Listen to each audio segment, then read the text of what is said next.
We're going to talk about a couple of things in this video. We're going to talk about how to orient your garage floor tiles. We're going to talk about how to snap them together. We're going to talk about what to look for where your driveway meets your garage floor, and also a neat little trick with your garage door track.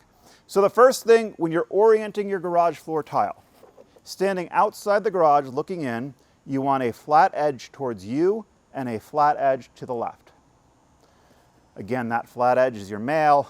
You've got a female. You're going to put female edges right here. When you're locking your tiles together, you're going to set your male edge over your female edge. You're going to make sure that they're lined up. Some people will use their hands and push them together like that. Other people will use their heel and click them together like that. I don't generally recommend using a mallet. One thing to keep in mind on that too, in the winter, it's a little bit harder to get those locked together. It helps to get them warmed up. Let's take a quick look at this surface here. What I want to point out is, if you look at your driveway and you look at your garage surface,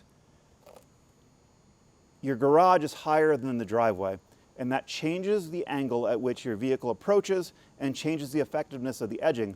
And what can happen is your tires can actually push your garage tile back and cause a ripple.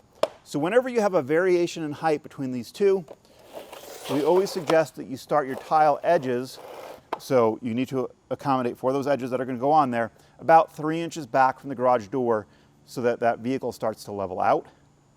One other trick we like to point out, if you look at a garage door track and you want to look at yours specifically, perhaps check with the manufacturer, most of the time they're not supported at the floor at all.